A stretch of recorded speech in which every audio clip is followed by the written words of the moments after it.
Selamat berjumpa lagi secara online dengan saya Trevino Pakasi. Saya di sini diminta untuk membawakan materi tentang autism. Jadi tadi juga sudah dijelaskan ya bahwa kayaknya kok makin lama makin banyak ya kita melihat kasus-kasus autism ini. Dan sekarang ini dalam ya pertemuan satu ini LOP sekarang ini kita coba membahas apa itu bagaimana autism dan bagaimana si produk kita ini bisa berperan. Nah mungkin juga kalau misalnya nanti di sini juga ada sejawat-sejawat yang lain ya, yang dokter-dokter juga mungkin pengen tahu latar belakang sedikit dari diri saya. Jadi saya di sini sebenarnya keahliannya adalah kedokteran keluarga dan kami di kedokteran keluarga di UI mengajarkan bagaimana juga melakukan pendekatan kepada pasien itu bukan saja dari sudut pandang biologis atau kedokteran barat, tapi kami juga mengajarkan orang untuk dokter-dokter ya untuk melakukan pendekatan secara holistik. Dan di dalam kita mempelajari contohnya autism ini akan nanti banyak sekali terkupas ya pengaruh kejadian autism ini bukan hanya biologis ya, tapi banyak hal yang mempengaruhi kejadian autism ini dan juga dampaknya, sehingga memang perlu pendekatan yang sifatnya holistik dalam menyelesaikan kasus ini.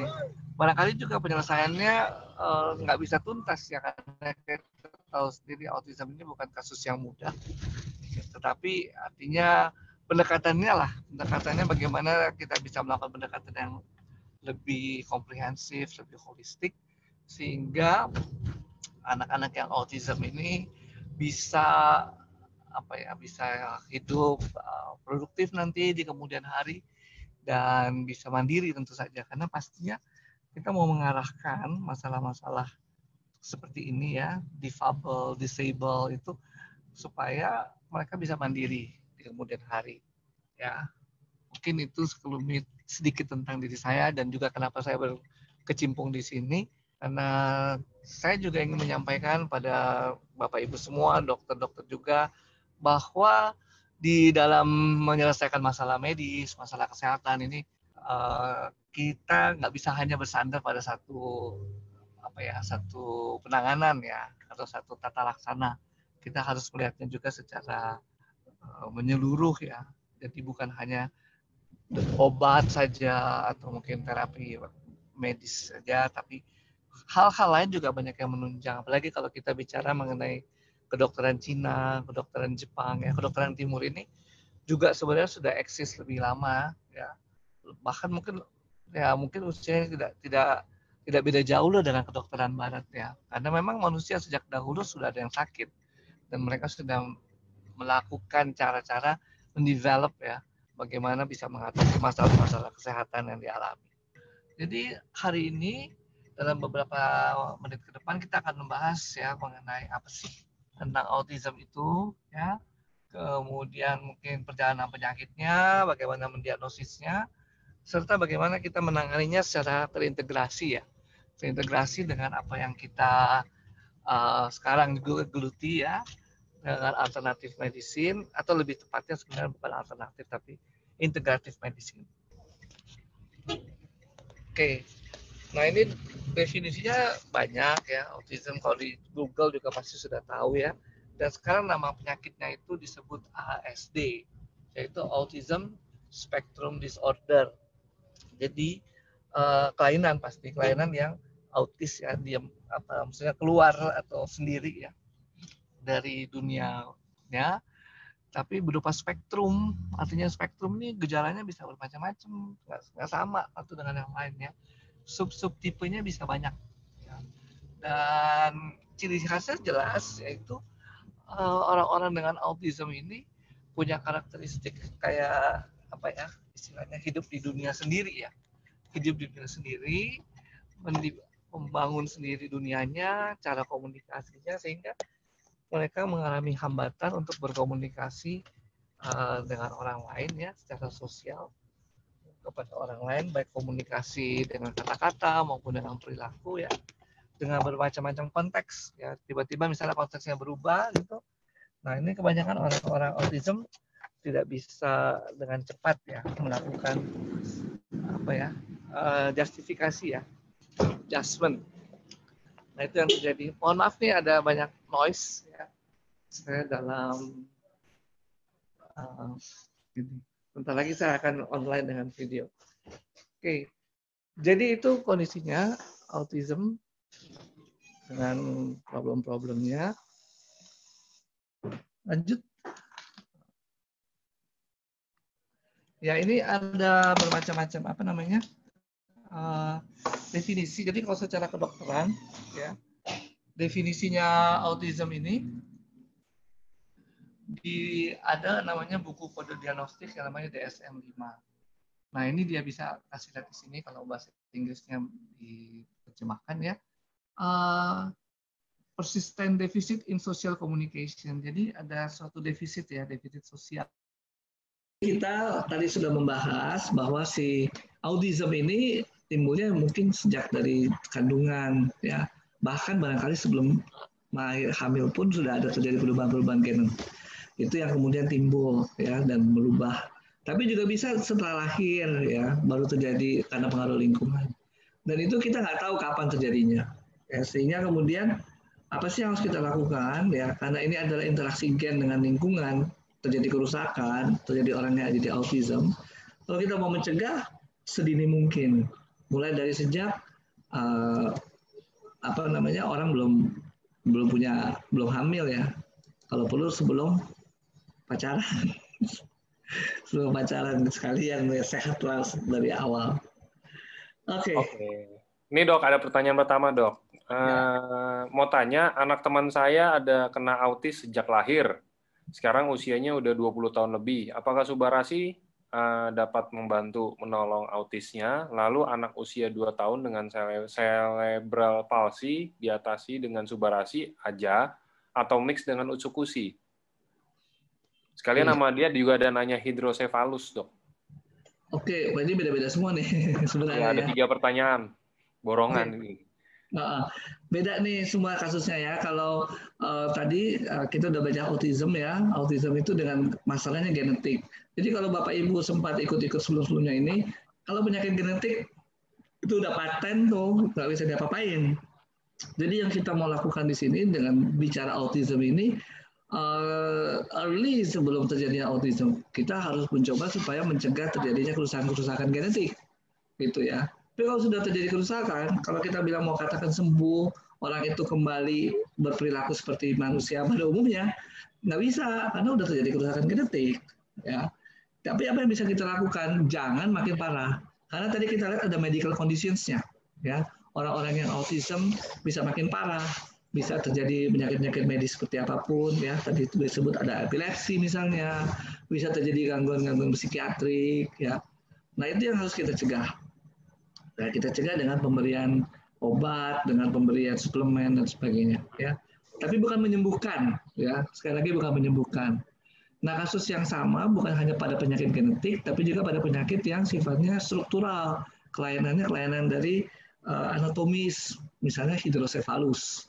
Hidrosefalus itu kelainan anatomis, ya. Kelainan anatomis itu apa sih yang terjadi? Harusnya otak kita ini yang ada air di dalamnya ini punya sirkulasi yang bagus, tapi sirkulasinya macet, jadi airnya numpuk, makanya kepalanya besar. Nggak ada jalan lain kecuali bikin got, saluran lain supaya cairannya keluar, harus operasi. Ya. Nah setelah itu kenapa kita tetap menganjurkan? Karena kita mau supaya otaknya ada perbaikan dong. Masih 2 tahun pertama orang masih ada yang namanya regenerasi sel, termasuk juga sel-sel yang saraf ini. Sehingga kita coba ya dengan 2 tahun pertama dalam kehidupan itu men-trigger terjadi regenerasi. Sekali lagi nggak cukup hanya regenerasi begitu saja di-trigger, perlu makanan dan protein, karbohidrat dan lemak yang cukup. Lalu yang tadi Bell's palsy itu kan virus ya. Kalau virus kita memang melawannya dengan natural killer cell. Jadi kalau itu yang lebih pas ya karena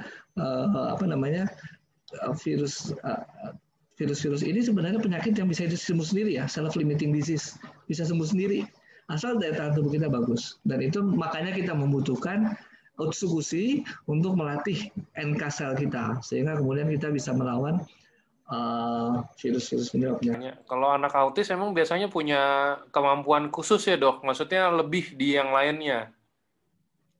Ya, kebanyakan seperti itu. Jadi ada ya istilahnya sebenarnya sih dia membentuk dunianya ya kayak seperti itu sehingga ya di fokusnya dia itu yang menjadi kadang-kadang kelebihan dari dibandingkan anak-anak yang lain. Ini dok, sore dok mau bertanya, anak saya umur 14 tahun tidak bisa berbicara, tapi bisa bersuara kayak bayi. Berjalan hanya bisa jika dipegangin, dan melihat juga nggak bisa, hanya bisa tahu kalau ada orang di dekatnya. Dia tidak bisa makan makanan yang mengandung pengawet dan bahan-bahan kimia, akibatnya kalau dia makan yang kayak begitu jadi kejang. Apa kondisi ini termasuk autis dok? Kira-kira produk mana yang harusnya digunakan untuk kondisi anak saya? Aduh, ini saya nggak bisa bilang ini diagnosisnya apa nih, kecuali kalau kita ngobrol sendiri langsung ya. Mungkin ya kalau disebut disable ya kali ya. Tapi apakah autis atau enggak? Kan kita harus tahu 14 tahun hidupannya bagaimana prosesnya. Ini makin progres apa enggak? Atau dari awal memang sudah ada katakan kelainan pendengaran ya. Kelainan pendengaran ya pasti nggak bisa ngomong misalnya ya, tapi itu kan bukan autis, itu memang masalah kongenital ya, masalah penyakit bawaan misalnya gangguan pendengaran.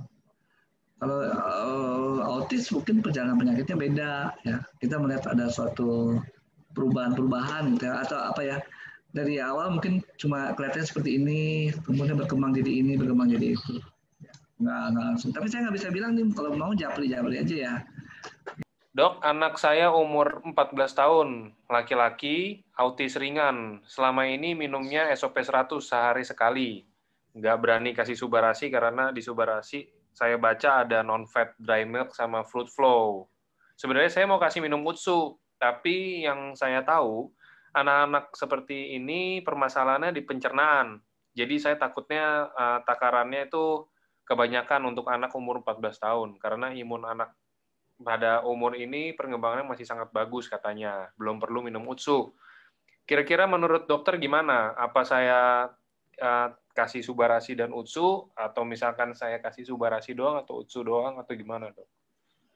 Oke, jadi kalau dibilang tadi bahwa autism itu kan sudah terjadi kerusakan atau kelainan genetiknya. Jadi sebenarnya kalau kita memberikan suplemen, tujuannya buat supporting ya, bukan untuk menyelesaikan bahwa nanti dia akan kembali sebagai normal. Itu nomor satu mesti dipegang dulu.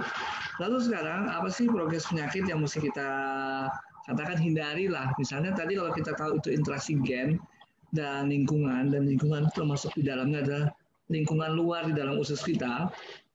Yang tadi highlights yang terakhir ya tahun 2020 itu ada hubungan dengan mikrobiota. Saya sendiri akan lebih menganjurkan usus-usi untuk kasus-kasus anak autism ya. Dan mungkin apa sih dampak yang kita bisa observasi, anak itu penyakitnya nggak makin progres, nggak makin ini. Itu yang kita bisa lihat. Jadi menurut saya sih dua-duanya boleh ya diberikan, nggak masalah, baik SOP maupun usus-usi. Apakah subarasi nggak bisa dikasih? Saya sih nggak melihat alasan nggak dikasih ya, gitu. Kenapa nggak dikasih? Kalau menurut saya sih nggak masalah ya. Artinya gini, memang ada dampak kepada pengaturan tekanan darah itu oleh subarasi ya, oleh sardin peptide. Tapi tubuh itu juga punya mekanisme. Jadi tekanan darah itu tidak akan dibiarkan turun terus.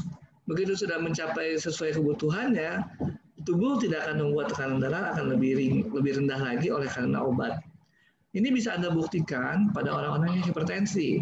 Orang-orang yang darah tinggi kan dikasih obat sampai tekanan darahnya turun di bawah 140/90. Dia nggak akan turun terus jadi 70/50 ya. Dia akan turun sampai tekanan darah dianggap normal oleh tubuh. Nggak pernah ada dengar orang-orang yang minum obat hipertensi turun sampai orangnya mati gara-gara tensinya nggak naik-naik lagi. Itu contoh aja ya. Itu untuk subarasi dan fruit flow ya.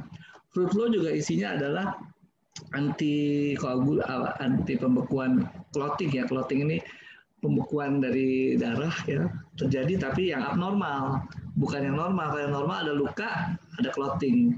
Kalau ini nggak normal, jadi tiba-tiba nyumbat aja gitu ya. Nah itu yang pengaruh dari fruit flow. Malah kalau saya pikir, kalau kita mau mencegah penyakit-penyakit degeneratif yang ke depan, apalagi kalau anak-anaknya obes, ya lebih baik dikasih itu dari awal. Autis itu rata-rata berarti penyakit genetik ya dok ya, dari kecil biasanya ya. Nggak mungkin tiba-tiba nih kayak saya amit-amitnya tiba-tiba saya autis gitu, nggak mungkin kan dok? Kayaknya enggak dari kecil.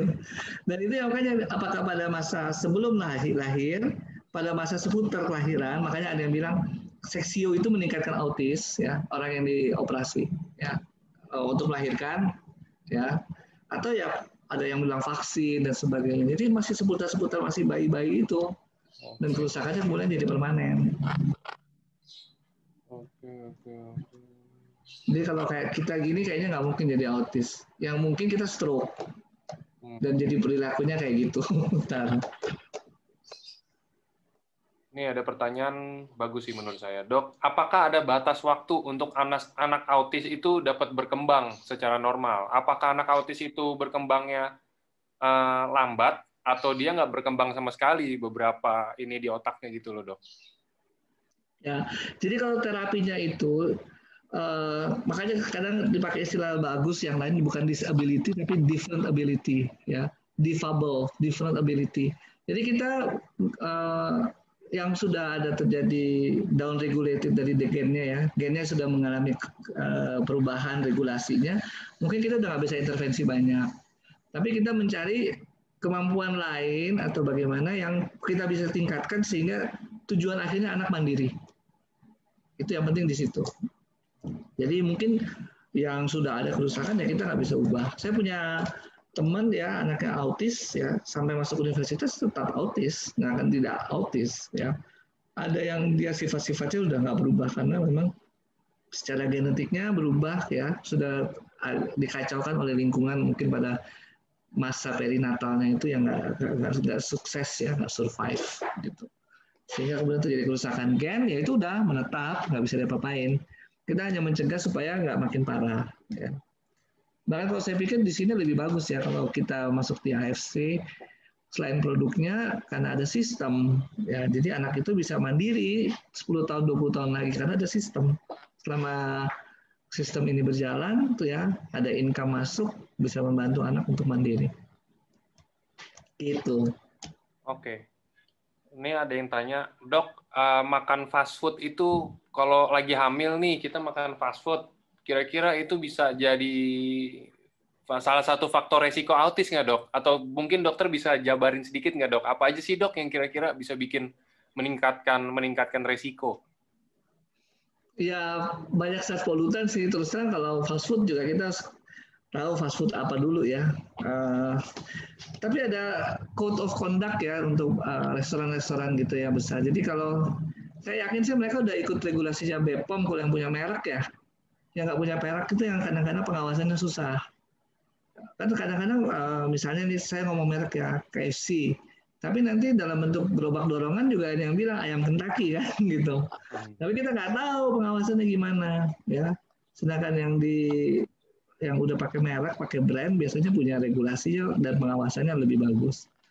Jadi dan ayam-ayam itu kan sebenarnya orang mungkin mikirnya hormon ya, tapi saya kurang tahu juga persis apakah dikasih hormon. Kalau ada yang Bapak Ibu di dalam grup ini ada yang peternakan bisa bantu kali ya. Yang saya tahu sih gennya si ayam itu ya, ayam potong tuh gennya cepat membesar, tapi bukan dikasih hormon ya. Tapi saya nggak tahu, nanti mungkin bisa dikoreksi sama yang lain kalau ada Bapak Ibu dari peternakan di sini. Jadi pada dasarnya sih protein-protein yang di dalam ayam potong, ayam kampung ya sama aja, bisa dipakai oleh ibu hamil ya.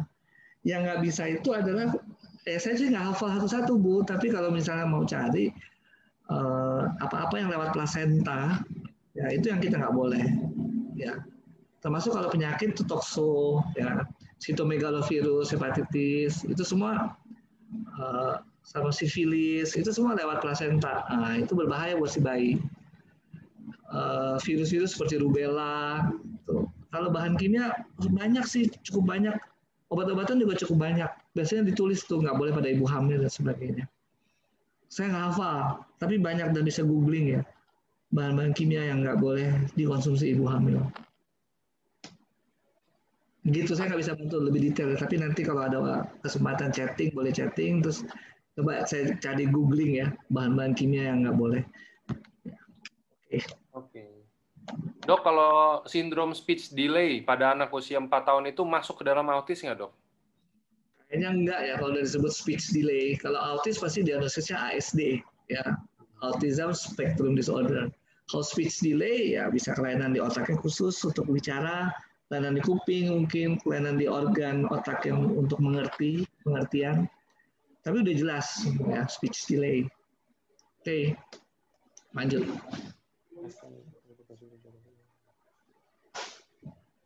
Nih, dok, anak saya umur 8 tahun, autis. Saya udah kasih anak saya konsumsi Subarasi dengan dosis satu saset, dibagi 2, pagi dan sore. Apakah dosis itu benar? Dan apakah harus dimix dengan Utsukushi? Awalnya saya kasih masih yang versi SOP 100.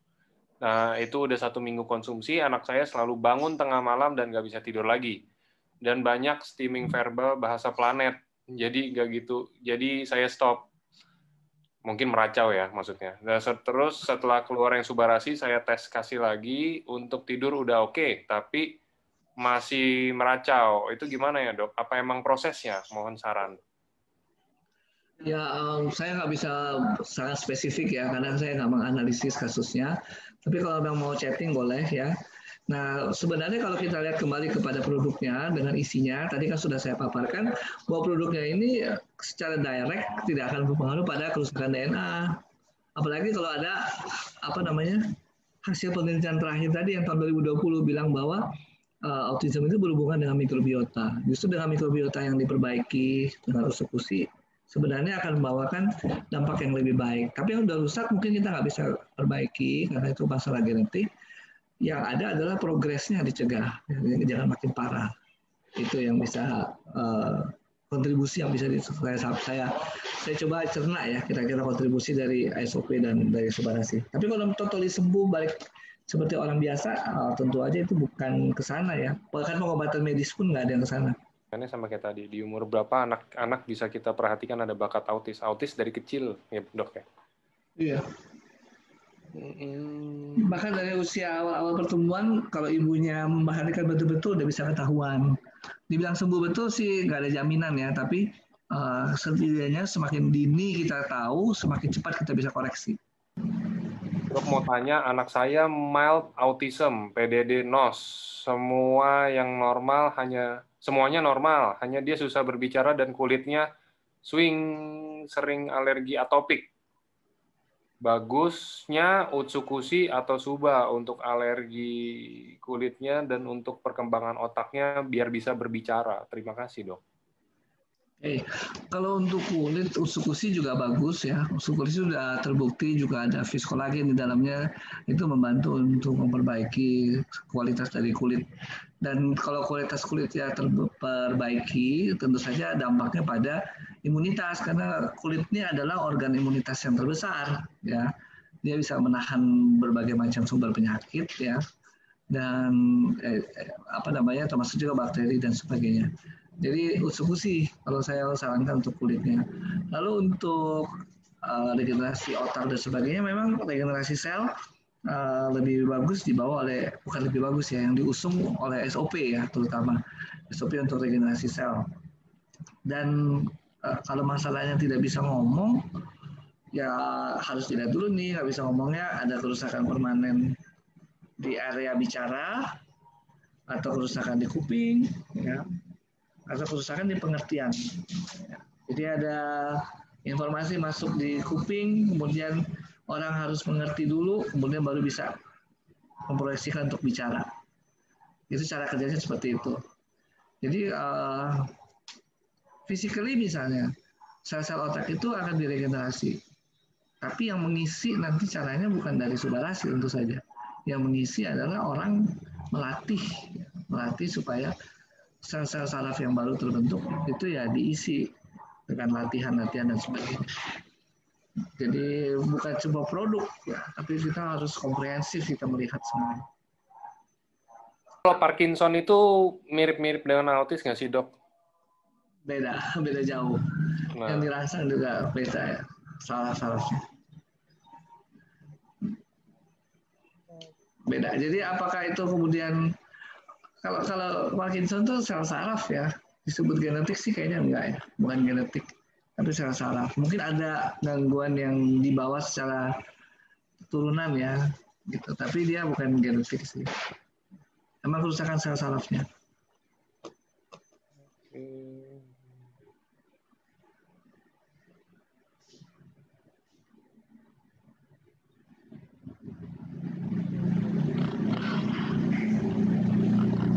Dibantuin, ada yang bilang deteksi anak autis biasanya nggak mau kontak mata, terus jadi untuk memperparah kalau anak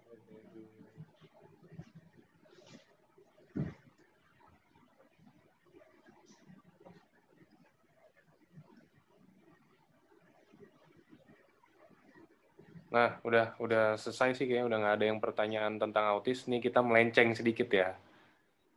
Nah, Oke, ini saya dapat di sini. Dok, kalau terkena skizofrenia di usia dewasa 30-an, apakah bisa dicegah kerusakan saraf otaknya? Pakai yang mana, Dok?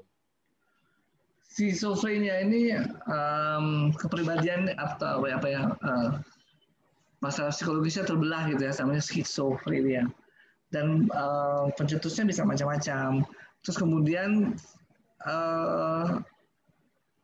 memang sekarang orang larinya ke arah kerusakan biologis ya di dalam otak.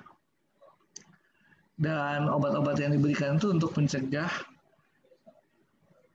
komunikasi antar sel, sehingga orang yang skizofrenia, kita kalau lihat orang skizofrenia kan misalnya apa sih, kadang-kadang dia seperti ngomong sendiri atau bicara sendiri ya. Atau kalau mau lihat skizofrenia yang benar-benar bagus, nonton film Beautiful Mind ya. Dan itu sebenarnya bukan, dasarnya sih bukan ke degenerative disease ya, tapi artinya kalau kita berpikir bahwa kemudian ini akan membuat sesuatu dampak ke penyakit-penyakit degeneratif ya, kadang-kadang kan orang skizofrenia kan nggak bisa ngurus sendiri. Nah itu di situ kita bermain dengan perannya usus maupun SOP. Ya. Tapi kalau skizofrenia sendiri ya terapinya terapi psikologis pastinya ya, karena memang kejadiannya bukan degeneratif sih ya. Memang ada bagian-bagian dari otak tertentu ya yang merasa bahwa dia melihat orang lain ya. Seperti kalau nonton filmnya John Nash itu ya, Beautiful Mind. Dia yakin sekali melihat itu agen polisi, ada anak kecil ya. Dia yakin sekali lihat itu dua orang itu. Padahal itu adalah impuls yang salah ya, di otak kita, dipersepsikan salah. Gitu.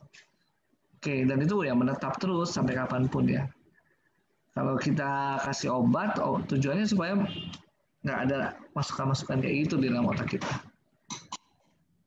Oke, jadi perannya Osugushi sama Subarashi lebih kepada untuk mencegah dampaknya ya, lebih berat lagi dan sebagainya. Untuk jantung bocor pada anak usia 2 tahun di dekat katup jantungnya sehingga disarankan harus ada tindakan operasi.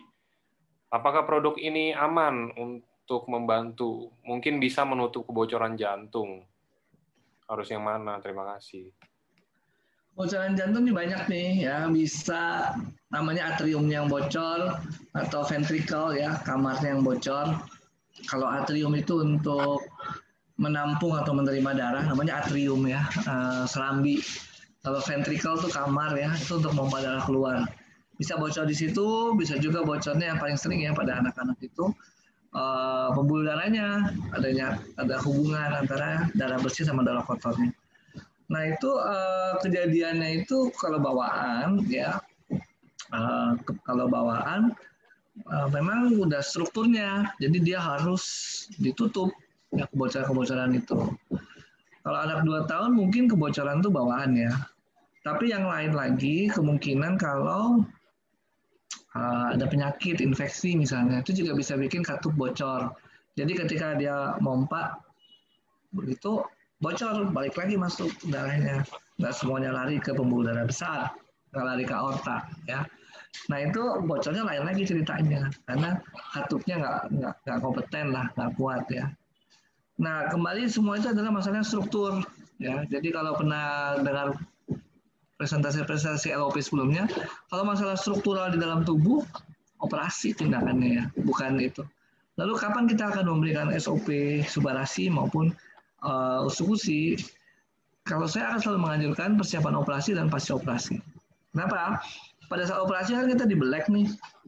Kalau dibelek itu pasti ada risiko penyakit dan sebagainya, termasuk infeksi yang paling sering. Sehingga dengan kita memberikan usukusi, kita membantu daya tahan tubuh kita untuk siap menghadapi ketika ada stres oksidatif.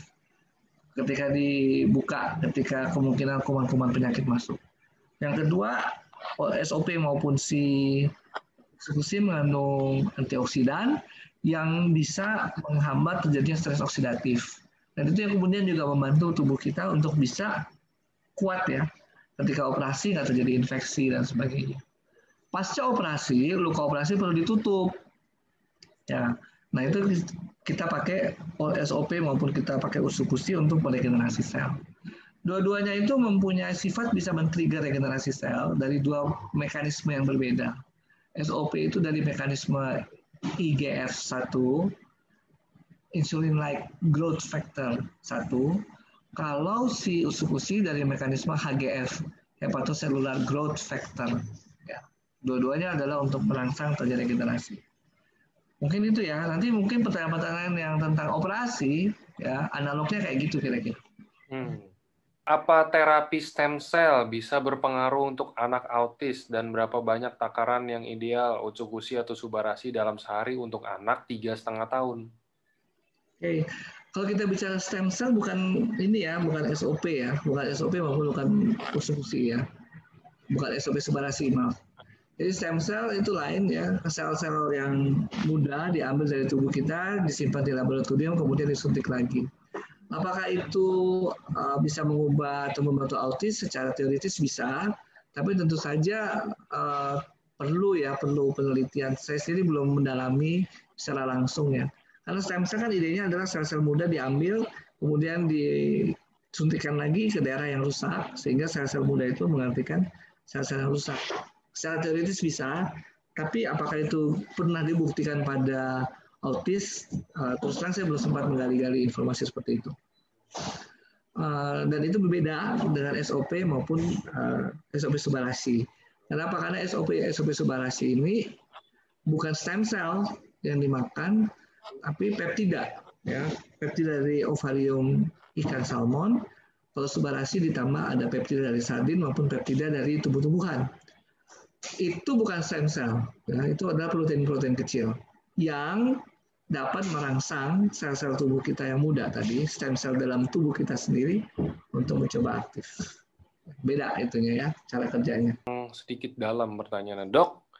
Usukusi itu kan dapat menstimulasi pertahanan tubuh kita, baik dari NK sel, T sel, B sel, terkait hal reproduksi. Apakah usukusi pada semester pertama kehamilan bisa mempengaruhi bagi pembentukan organ pada janin? Lalu jika kita korelasikan antisipasi untuk case autis pada usia kehamilan dini, apa boleh konsumsi usukusi? Terima kasih. Baik. Terus terang saya nggak punya catatan. Ada memang pertanyaan seperti ini cukup sering juga saya dapat secara chatting ya, WA. Jadi terus terang sih saya nggak punya catatan dia mempengaruhi kehamilan atau tidak. Tapi trimester pertama adalah yang paling krusial. Krusial dalam hal membentuk organ sehingga utuh. Kalau tidak terjadi masalah, maka orang akan lahir dengan normal. Sehingga kalau saya sarankan, karena nggak ada catatan, nggak pernah ada pembuktian berbahaya atau tidak berbahaya, yang lebih baik trimester pertama ya berlangsung secara alami saja.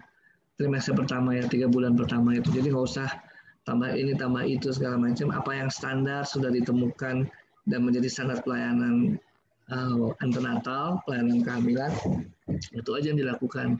Ya karena kita nggak tahu akan ngaruh atau tidak mengaruh. Ya. Itu untuk pemberian usukusi. Jadi mungkin setelah itu boleh ya, setelah trimester kedua atau ketiga, karena pada fase itu si janin udah lengkap ya, udah lengkap. Jadi kemungkinan kecil untuk terjadinya penyakit atau kelainan kongenital, kelainan bawaan. Dok, ini ada yang autis lagi, Dok. Dok, anak teman saya usia 24 tahun autis. Tapi kata dokter penangannya tidak boleh makan seperti fenol, seperti anggur, jeruk, pemanis, dan pengawet. Jadi akhirnya di stop SOP Subarasi dan UTSU. Gimana menurut dokter? Oh, mungkin ini anggur jeruknya kali ya, Dok? Ya, saya pernah dengar juga kayak gitu. Tapi saya rasa sih kecil sekali ya itunya, konsentrasinya dan pengaruhnya. Ya, sehingga kalau saya sih nggak, ya lihat dari yang lainnya, ada probiotik, di dalamnya ada fukoidan, ada apa namanya, ada apa probiotik fukoidan, terus ada DNA salmon, ya. Kayaknya sih kalau menurut saya lebih banyak manfaat daripada tidak bermanfaatnya ya. Kalaupun ada anggur di situ yang katanya berbahaya, ya kita tes aja dulu kalau emang nggak mau ya coba satu saset, kemudian coba ada efek apa tidak. Tapi seharusnya sih konsentrasinya sangat kecil ya. Hal yang sama juga ada yang pernah tanya tentang persekusi, tapi ada kadar fosfor di dalamnya. Fosfor juga sebenarnya sangat kecil di dalam persekusi, jadi nggak terlalu. Ini bukan sesuatu yang kemudian membahayakan, sangat di bawah thresholdnya, gitu. Jadi kalau memang khawatir ya dicoba dulu. Tapi kalau misalnya mau tanya sama saya, opini saya sebenarnya tidak ada yang bahan yang jelek gitu ya, bahan aktif yang nggak bagus gitu. Kalau ada juga barangkali bukan bahan aktifnya yang berbahaya, tapi mungkin orangnya memang sensitif terhadap bahan aktif tersebut.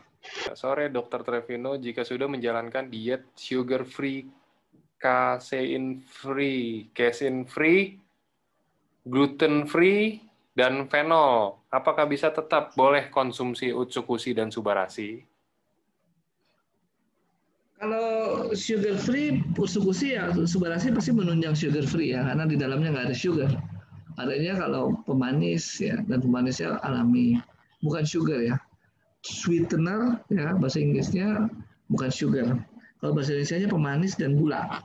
Itu bukan gula isinya, pemanis ya. Boleh dikasih. Kemudian fenol tadi sudah dijawab ya. Kalau takarannya sebenarnya kecil, ukuran kandungannya, kalau nggak mau ini bisa dikasih. Kalau nggak, kalau yakin sih bisa dikasih aja. Tadi apa sugar free, fenol apa lagi ya? Kasein ya, Dok? Kasein sih nggak ada ya di dalam SOP maupun di dalam ini. UTSU. Terus apa satu lagi? Gluten, kasein. Gluten. Ya, gluten juga nggak ada. Ada yang bilang katanya pearl-nya itu ya, barley. Sama fenol, Dok. Fenol kan dari anggur. Ya. Ya, yang pearl barley itu juga nggak mengandung gluten. Itu yang dari, ada memang barley yang mengandung gluten, tapi yang ini bukan. Ini yang gluten free. Oke, ini ada lagi pertanyaan. Dok, maaf melenceng, mau tanya tentang autoimun atau Sjögren syndrome. Sjögren syndrome. Keluhan di mata terasa panas karena air mata kering. Umur 35 tahun. Setelah 2 hari minum Subarasi 2 kali 1, ada perubahan positif, tapi di mata tuh masih panas, walaupun udah mendingan. Apa perlu ditambah Subarasinya atau gimana, Dok? Udah mendingan nih, cuman mau tanya ditambah atau mungkin ini proses atau gimana, Dok? Ya, sebenarnya nggak ada larangan untuk nambah ya, karena ini nutrisi sifatnya. Mau ditambah silakan, nggak ditambah juga nggak masalah. Itu satu ya kalau untuk masalah kebutuhan. Kalau memang ternyata ditambah matanya masih mendingan, lebih baik, ya ditambah aja. Tapi kalau setelah ditambah tidak ada perubahan, ya mungkin nggak perlu ditambah. Mungkin juga perlu yang lain, mungkin air mata buatan, ya, atau mungkin direndam di apa ya, ya buat obat buat cuci mata, buat water misalnya, atau obat tetes mata yang lain. Mungkin itu ke sana ya. Jadi belum tentu harus menambah SOP atau utsukushi. Kalaupun mau ditambah nggak ada masalah juga sih. Oke. Dok, mau tanya untuk meningkatkan kerja neurotransmitter pakai utsukushi atau Subarasi? Nggak ada hubungan. Menurut saya nggak ada hubungan tuh, ya. Utsukushi maupun Subarasi nggak ada hubungan neurotransmitter. Neurotransmitter ini alat komunikasi antara sel saraf yang satu dengan yang lainnya. Ada banyak juga macamnya, bukan cuma satu macam, banyak macamnya. Jadi komunikasi itu bisa terjadi karena banyak neurotransmitter. Sementara si SOP dan SOP Subarasi itu kan lebih ke arah regenerasi sel, kemudian meningkatkan aliran darah, ya. Itu si Subarasi. Sedangkan kalau si satu lagi Usukusi itu kan lebih ke arah imunitas tubuh, suplai DNA salmon, kemudian dia antivirus, antitumor agent, ya. Ada hubungan dengan neurotransmitter. Neurotransmitter kalau mau diblok ya pakai obat. Ya, ini kayak pertanyaan ADHD apakah termasuk autism? Iya, tadi kan salah satu bentuk autism itu ADHD ya.